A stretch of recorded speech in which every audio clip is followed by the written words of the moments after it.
Lyn Ulbricht, the mother of Ross Ulbricht and leader of the hashtag Free Ross movement. Lyn, please take it away.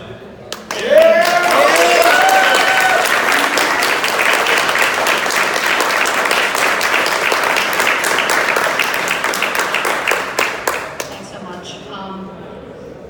For those of you who don't know, my son Ross Ulbricht is serving a double life sentence plus 40 years.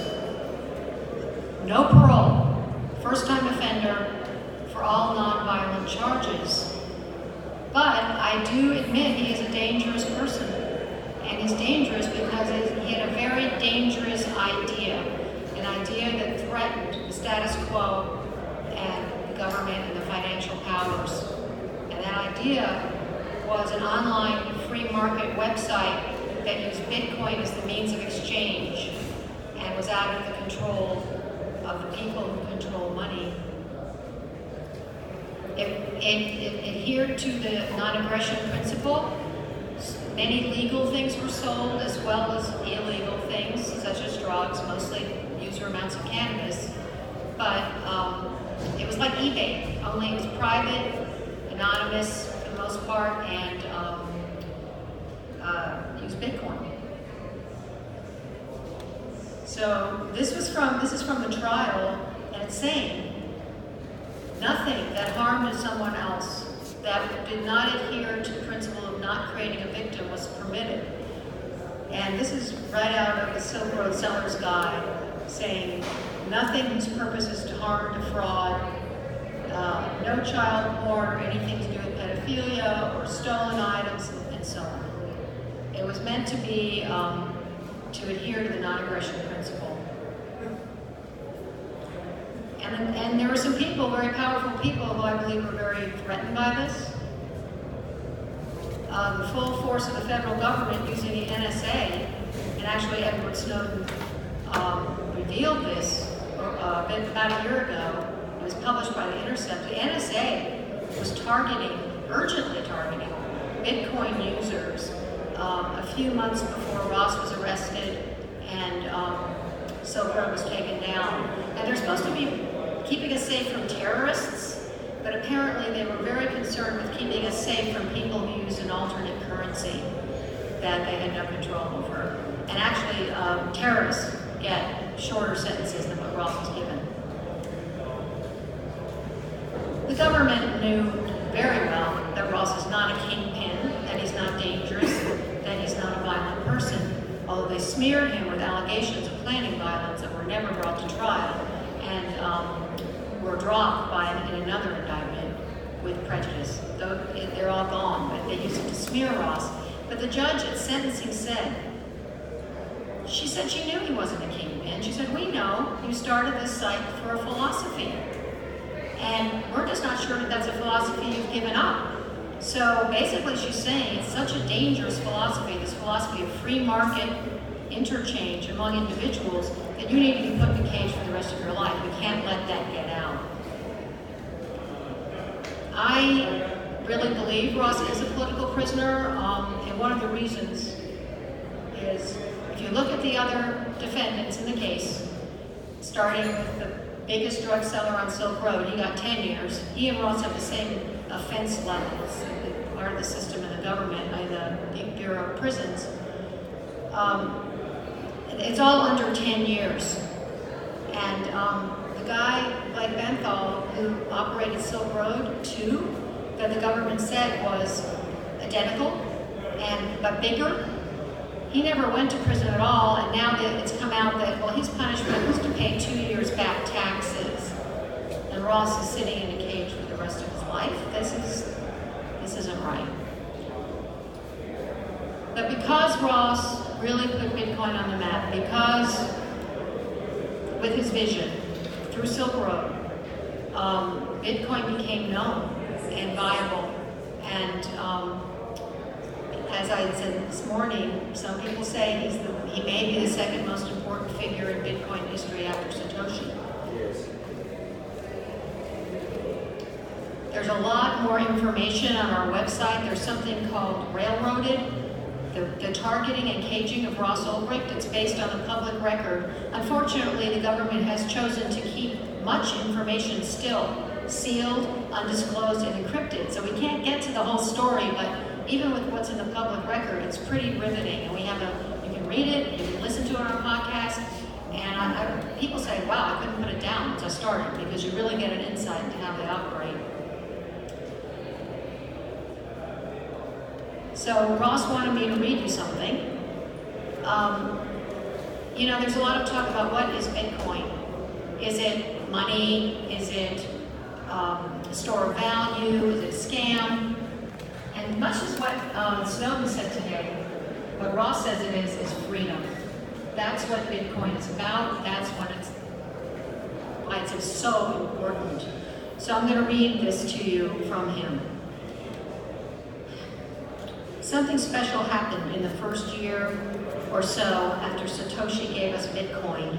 Something no one expected and many thought was impossible. Try to imagine Bitcoin back then, before you could buy things with it, before there was an exchange rate, before anyone really knew what, if anything, would happen with it. Bitcoin didn't start out as money. It became money, but did so unlike any money that came before it. For all the things Bitcoin has made possible, for all the ways it is changing our world, we don't fully appreciate or even understand what happened in those early days when it was just a plaything for geeks. Every other money that predates Bitcoin in the long history of human civilization was valued for reasons other than its use as money. Cattle in Africa, postage stamps in prison, seashells and precious metals all have been used as money and fit this pattern. The only exception is fiat money, something declared to be money by an authority. But even national fiat currencies were once backed by something with value like gold. Bitcoin changed all that. It had no prior value, and no one was forced to use it, yet somehow it came to be a medium of exchange. People who don't understand and care little for Bitcoin can nevertheless accept it as payment because they know it can be used to pay for something else or be exchanged into conventional money. People often mention the pizzas that were bought for 10,000 Bitcoins and in hindsight poke fun at the guy who ate what would have become a multi-million-dollar lunch. I'm more interested in the person who gave up 2 perfectly good pizzas for mere Bitcoins. What did he or she see in those bits and bytes, that digital signature on something people were calling a blockchain? Whatever motivated the pizza seller may have also called to the early miners who couldn't liquidate but happily hoarded. It may have inspired the ones who simply gave Bitcoins away by the thousands. Whatever it was something new. Classical economics says exchange won't happen unless both parties value what they are getting more than what they are giving up. So where did the value come from? Bitcoin should never have gotten off the ground, but it did. The early adopters of Bitcoin had no way of knowing what we do now. All they had was a dream, a conviction, and enough infectious enthusiasm to bootstrap a digital contrivance into a multi-billion-dollar phenomenon we are only beginning to see the effects of. And then he talks about them and he says, they dreamed of a future where the economic power of the world is accessible to everyone, where value can be transferred anywhere with a keystroke.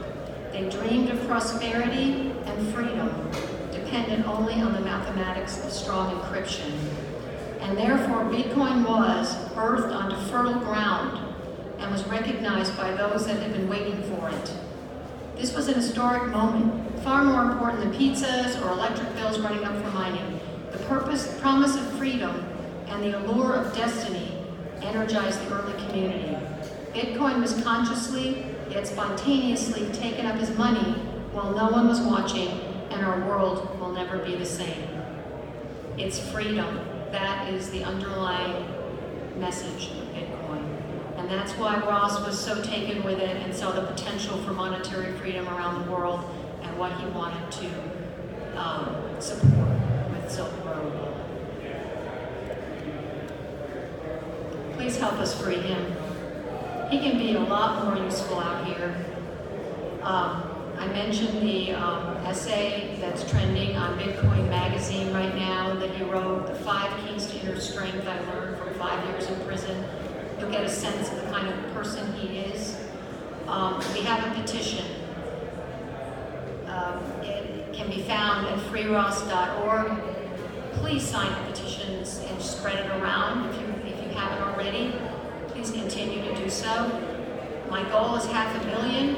I feel like we can get some attention with that, and even before that, but 500,000 has a nice ring to it, you know? And we have, I mentioned this morning, you know, if you have political connections with the White House or Washington or anywhere, really, please let me know. And please, you know, if you can, help us financially. We've got 5 lawyers. We have a habeas petition with 3 of them working on it right now. We have a clemency effort with another lawyer and his firm. And then there's this horrible movie that's about to be produced next month, start production next month. I was slipped a copy of the shooting script, and in it, he portrays and dramatizes Ross as a bloody assassin who kills somebody in the movie, showing Ross by his name, using his real name, actually murdering someone. And I'm like, whoa, that's going to be great for our clemency effort and, you know, changing the narrative. And so we also have lawyers trying to stop that. It's endless. And so, you know, if you have made money with Bitcoin or just have enough to be able to help us financially, I mean, you know, Ross, in many ways, people have told me Bitcoin would not be what it is and people would not have the wealth they had right now if it weren't for him. He is fighting for his life. He is in a cage. And I want him out. I want him here next year. I want him up here talking to you, not me. So please, donate, give what you can, spread the word, and help me free him. He belongs out here with us. Thank you. Yeah!